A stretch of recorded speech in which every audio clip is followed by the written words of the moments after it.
মানুষ সর্বদিকে সৃষ্টির সেরা। কোন দিকটা নিবেন যেই দিকে মানুষ সৃষ্টির সেরা না? বিবেকের দিক দিয়া যদি নেন তো মানুষের মতো বিবেক আল্লাহ কাউকে দেন নাই। বুদ্ধির দিকে যদি দেখেন তো মানুষের মতো বুদ্ধি আল্লাহ কাউকে দেন নাই। যদি দিতেন তাহলে উন্নতির মাঝে আমাদের সাথে তাদেরও প্রতিযোগিতা চলতে থাকতো, কেননা সৃষ্টি তো আর কম না। উন্নতির দিকে মানুষের সাথে কেউ প্রতিযোগিতা করতে এই পর্যন্ত কোনো প্রাণী আসেনি, আর কোনোদিন আসবে কিনা এটাও জানা নাই। তো বুদ্ধির দিক দিয়েও মানুষ সেরা, বিবেকের দিক দিয়েও মানুষ সেরা, বিদ্যার দিক দিয়েও মানুষ সেরা, গঠনগত দিক দিয়েও মানুষ সৃষ্টির সেরা। মানুষের মতো গঠন আল্লাহ কাউকে দেন নাই। যদি দিতেন তাইলে আল্লাহ এটা কসম খায়া বলতেন, শুধু মানুষের গঠনের কথা কসম খায়া বলতেন না, লাকাদ খালাকনাল ইনসানা ফি আহসানি তাকওয়িম। মানুষ গঠনের দিক দিয়েও সবচেয়ে সুন্দর। যদি রূপের দিক দিয়া বলেন তাহলে মানুষ রূপের দিক দিয়েও সবচেয়ে সুন্দর। যদি তা না হইতো তাহলে মিশরের মেয়েদের কথা সত্য হইতো। ইউসুফ আলাইহিস সালামের সৌন্দর্য দেখা বলছিলেন মা হাসা লিল্লাহি হাদা বাশার, এটা মানুষ হইতেই পারে না। ইন হাদা ইল্লা মালাকুন কারীম, এটা ফেরেশতা হবে। কিন্তু আল্লাহর বুঝানোর বিষয় ছিল মানুষই এত সুন্দর হয়, ফেরেশতা এত সুন্দর হয় না। সত্য এটাই। আর কারণও আছে। ফেরেশতা দুইটা অক্ষর দিয়ে অস্তিত্বে আসছে, কুন ফাকান। আল্লাহ বলছেন হয়ে যাও, তো হয়ে গেছে। কিন্তু মানুষকে আল্লাহ দুই অক্ষর দিয়ে অস্তিত্ব দেন নাই, কুদরতি হাত দিয়া দিছে। সমগ্র সৃষ্টিকে আল্লাহ অস্তিত্ব দিছেন 6 দিনে, কমপ্লিট সিত্তা ইয়াম কোরআন বলে। কিন্তু আমাদের প্রত্যেককে আল্লাহ অস্তিত্ব দিছেন 10 মাস সময় নিয়ে। ঠিক না? না মিরপুরের মানুষ তাড়াতাড়ি চলে আসে না, সবাই 10 মাস সময় নিয়ে আসে। এরকম কোন দিক দেখাবো আমি আপনাদেরকে? সর্বদিকে বিদ্যার দিক দিয়ে মানুষের চেয়ে বিদ্যান আল্লাহ কাউকে বানান নাই, কোন সৃষ্টিকেও না। ফেরেশতারা তো স্বীকারোক্তি দিছে, লা ইলমা লানা ইল্লা মা আল্লামতানা। অতটুক জানি যতটুক শিখাইছেন, এর চেয়ে বেশি জানার ক্ষমতা আমাদের নাই। কিন্তু মানুষ বিদ্যাসাগরও হইতে পারে, ঠিক না? নাহলে বিদ্যাসাগর কেমনে লেখা হয় যে অমুক বিদ্যাসাগর? তাহলে কিভাবে ওলামারা লেখে বাহরুন লা শাতিয়া, এরকম বিদ্যার অধিকারী, সমুদ্র কিনারা বিহীন সমুদ্রের মতো বিদ্যার অধিকারী। তো মানুষকে আল্লাহ বিদ্যাও দিচ্ছেন সৃষ্টির ভিতরে সেরা। বিদায় ওই মানুষটার চিন্তা করা উচিত, বাবা উচিত। কেননা মানুষকে আল্লাহ চিন্তা ক্ষমতা দিছেন, এরকম চিন্তা ক্ষমতা কাউকে দেন নাই। মানুষ কিছু দেখা কিছু আবিষ্কার করতে পারে। আজকে সারা দুনিয়ার আবিষ্কারগুলা মানুষের ভাবনার ফল। মানুষ ভাবতে ভাবতে আবিষ্কার করে ফেলছে, ঠিক না? মানুষ প্রথম দেখছে টেলেক্স, খটখট খটখট আওয়াজ হয়। তো মানুষ ভাবতে শুরু করছে এই আওয়াজের থেকে কবে বাহির হওয়া যায়। তো মানুষের মাথায় টেলিফোন আসছে, টেলিফোন আবিষ্কার হয়েছে। আবার মানুষ ভাবতে শুরু করছে এই তার টানাটানি ভালো লাগে না, এই তার টানাটানির থেকে বাহির হওয়া যায় কি করে। আজকে মুঠোফোন চলে আসছে, কোনো তারের সংযোগের প্রয়োজন নেই, ঠিক না? সামনে যায় আবার কি হবে আল্লাহই জানে। হবে কিছু একটা যদি দুনিয়া থাকে। মানুষের ভাবনা মানুষের মতো কাউকে দেন নাই আল্লাহ। বিদায় আমি কথা গুছায় নিয়ে আসতেছি। দীর্ঘ রাত পর্যন্ত কথা হোক এটা আমিও পছন্দ করি না। রাত্র 11টা বাজতে চলছে, 11টার উপরে বাজতে চলছে, আর দীর্ঘ সময় কথা হোক এটাকে পছন্দ করি না। বিদায় গুছায় নিয়ে আসতেছি। মানুষটার বাবা উচিত। এই ছোট জীবনটা আল্লাহ আমাকে কেন দিলেন? 60-70 বৎসরের একটা জীবন। সর্বদিকে আমি সৃষ্টির সেরা। কাউকে হাজারও দিলেন, কাউকে লক্ষ দিলেন। ফেরেশতা কবের থেকে তৈরি আর কতদিন থাকবে আমাদের কারো জানা নাই, ঠিক না? কি 2-4 কোটি বৎসর তো হবে না? হবে না? জিবরিল আলাইহিস ইসলামের 2-4 কোটি বৎসর হবে না? অবশ্যই হবে। কেন হবে না? এত লম্বা লম্বা বয়স দিলেন, আমাদেরকে মাত্র 60 আর 70 দিলেন। বাবা কিন্তু উচিত যে আমাকে এই ছোট জীবনটা কেন দিলেন, কি কারণে দিলেন? সর্বদিকে আমি শ্রেষ্ঠ, আমাকে তো লম্বা একটা জীবন দেওয়া দরকার ছিল। কি বলেন? 2-4-500 বৎসর দিলেও তো মনটাকে বুঝাইতে পারতাম যে আল্লাহ 500 বৎসর বয়স দিছেন, 500 বৎসর বাঁচবো, দুনিয়াটাকে দেখবো। কিন্তু 60-70 বৎসর দিলেন। কত বাড়িওয়ালাই তো বাড়ি বানাইতে বানাইতে এক সময় আসে যে বাড়ির জায়গায় থাকে, উনি আজিমপুরে থাকে, ঠিক না? এই সময়টা তার সাথ দেয় নাই, সঙ্গ দেয় নাই, বয়সটা তার সঙ্গ দেয় নাই। বানাইছেন তো মন মতো, কিন্তু থাকার সুযোগ হয় নাই। সত্য তো? কত মানুষই তো কত স্বপ্ন দেখতে থাকে, কিন্তু অধিকাংশ স্বপ্নই তো পুরা হয় না, ঠিক না? কি হয়? সময় এতদিন সাথ দেয় না, সঙ্গ দেয় না যে সব স্বপ্নগুলা পুরা করে যেতে পারে।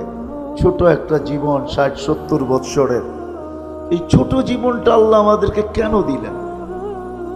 বাবা উচিত কিন্তু। যদি ভাবি তাইলেই কিন্তু সমাধান আসবে, যদি না ভাবি তাইলে সমাধান আসবে না। 60-70 বৎসর কাইটা যাবে, যেমন আজকে কাইটা যেতেছে। কেউ ভাবে না যে আল্লাহ আমাকে কেন দিলেন। যদি আমি এখানে হাত উঠাইতে বলি, তাহলে 1-2 জন হাত উঠাইতে পারবে কিনা আমার সন্দেহ। যে জীবনে এতটুক বয়সে আমি 2 মিনিট বৈশা কখনো ভাবছি যে এত একটা সংক্ষিপ্ত জীবন আল্লাহ আমাকে কেন দিলেন। শ্রেষ্ঠত্ব দিতে তো কোনো জিনিসে কম করলেন না, সব আমাকে দিয়া দিলেন। দেখাইতে গেলে অনেক লম্বা সময় লাগবে। হুয়াল্লাযী খালাকা লাকুম মা ফিল আরদি জামিয়া। আল্লাহ বলে মানুষ দুনিয়া সবকিছু আমি তোকে দিছি। যদিও আমরা কোনো জিনিসের মালিকানা প্রমাণ করতে গেলে কাগজ চায় দুনিয়া, কিন্তু আল্লাহ বলে কাগজবিহীন, কাগজ ব্যতীত তোকে দুনিয়ার সবকিছুর মালিক বানায় দিলাম। হুয়াল্লাযী খালাকা লাকুম মা ফিল আরদি জামিয়া। সমগ্র সৃষ্টিকে আমাদের অধীন করলেন। যদি অধীন না করতো, আমার মনে হয় না মিরপুরে আসে কিনা জানি না, ছোট বাচ্চা হাতি দিয়া ভিক্ষা করতে দেখছেন? করে না? এই বাচ্চা হাতি দিয়া ভিক্ষা করে কি করে? আমি ভিক্ষাই বলবো, ঠিক না? 10 টাকার নিচে নেয় না, বেশি দিলে না করে না। হাতি নিতেছে আর ওই ছোট বাচ্চার কাছেই দিতেছে, ঠিক না? এই বাচ্চা তাকে অধীন করলো কি করে?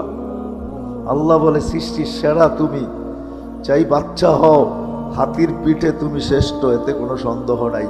হাতি তোমার কথা মানতে বাধ্য, নিবে আর তোমার হাতে দিবে। নইলে কোনোদিন হাতিকে অধীন করা যেত না। কোরআন তো এটাই বুঝায়, আফালা ইয়ানজুরুনা ইলাল ইবিলি কাইফা খুলিকাত। দেখো না উটটাকে, ইদা আনাখা ওয়া ইদা ইস্তানাখা। ছোট বাচ্চাও যদি বলে বস তো হাতি উট বসা যায়, যদি বলে দাঁড়া তো দাঁড়ায় যায়। অথচ মরুভূমির জাহাজ হলো উট, 1 টন নিয়ে চলতে পারে, 1 টন। কিন্তু সে একটা বাচ্চার ইশারায় বসে, একটা বাচ্চার ইশারায় দাঁড়ায়। আল্লাহ বলে সব তোমার অধীন, সব আমার অধীন করলেন। শুধু জমিনটা অধীন করলেন না, আকাশটাও আমার অধীন করলেন। যদি অধীন না করতেন তাহলে কোনোদিন প্লেন উড়ানো সম্ভব হইতো না। বিশ্বাস হয় না? অধীন করছেন বিদায় উড়ানো যায়।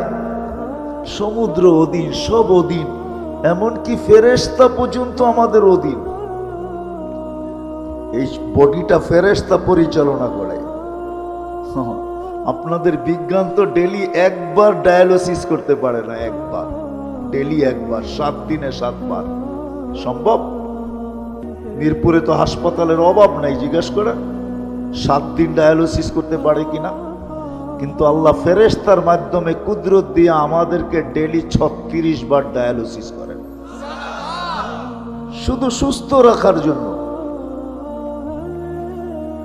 এই সিস্টেম কোত্থেকে আল্লাহ চালায়? আমাদের বিদ্যুতে লোডশেডিং হয়, বৎসরে একবার 1 মিনিটের জন্য অক্সিজেনের লোডশেডিং হলে অসুবিধা কি ছিল? ঠিক না? হইতে পারতো কি বেঁচে থাকতেন? একদিনও তো লোডশেডিং হলো না অক্সিজেনের। কতটুকু নেই ডেলি জানি? কতটুকু নেন বলেন তো? ডেলি 550 লিটার নেই, 550 লিটার। খালি নেই আর ছাড়ি, নেই আর ছাড়ি। কতটুক নেই জানেন? সব দিন করছেন, আপনার আমার সেবায় নিয়োজিত করছেন। বাবা উচিত এরকম একটা ব্রেন দিলেন, এরকম বিদ্যা দিলেন, এরকম বুদ্ধি দিলেন, এরকম সৌন্দর্য দিলেন, এরকম শ্রেষ্ঠত্ব দিলেন, সবকিছু আমাদের হাতে উঠায়া দিলেন। ফেরেশতাদেরকে আমাদের সেবক বানাইলেন। আমরা তো ভাবি না ডেলি 20 জন ফেরেশতা আমাদেরকে পাহারা দেয়। 20 জন, ডে শিফটে 10 জন, নাইট শিফটে 10 জন। আপনি ভাবেন নাকটাই না ঘুমান, আপনি পাহারা কে দেয়? ফেরেশতা দেয়। এই জন্য কখনো দেখা যায় মরার জায়গার থেকে বেঁচা চলে আসে, দুনিয়া তাক লেগা যায়। বাঁচলো তো বাঁচলো কি করে? নাইলে প্রবাদ বাক্য কোত্থেকে হয়তো, রাখে আল্লাহ মারে কে, মারে আল্লাহ রাখে কে। সত্য এটাই। বাবা উচিত এই ছোট জীবনটা কেন দিলেন? আজকে ভাবি না বিদায় এলোমেলো, ভাবি না বিদায় এলোমেলো। আমি বিরোধিতা করতেছি না, কিন্তু বুঝাইতে চাইতেছি, বুঝাইতে চাইতেছি। হায়, যত মানুষ আজকে টেলিভিশনের পর্দার সামনে এখন খেলা দেখতেছে, এত মানুষ যদি আজকে মসজিদে আসতো এশায়, তাহলে মনে হয় সমস্ত মসজিদগুলা জুমার জমাতকেও হার মানায় দিত। দিত না? দিত না? সত্য তো? কে ডাকছিল এশারের সময়? শুধু এশা পড়তে ডাকছিল? না না না না, এশার সাথে সাথে অর্ধ রাত্রের ইবাদত দেওয়ার জন্য ডাকছিলেন, সওয়াব দেওয়ার জন্য।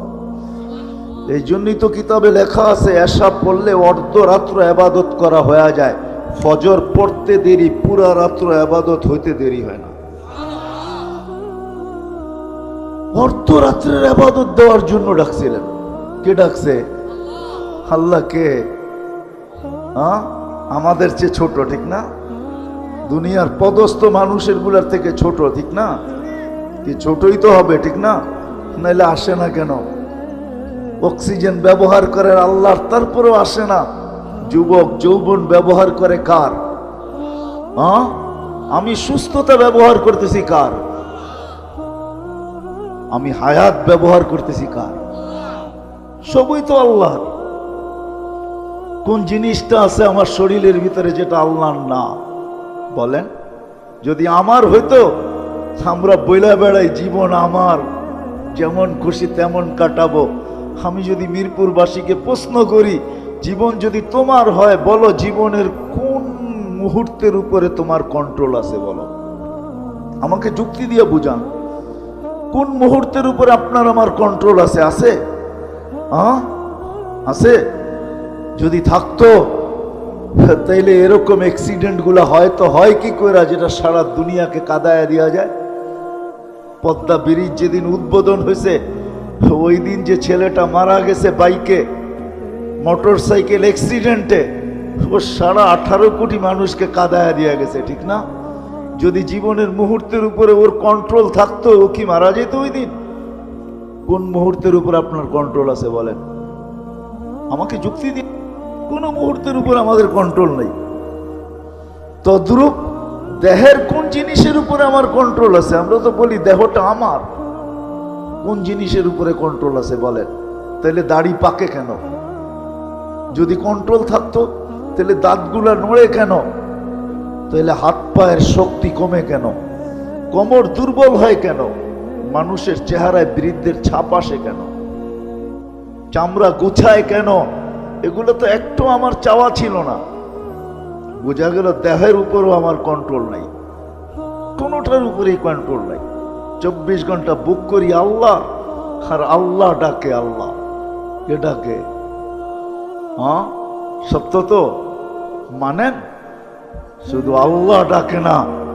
এই জন্য তো আমি বলে বেড়াই 99 নামের অর্থ মাঝে মাঝে দেখেন।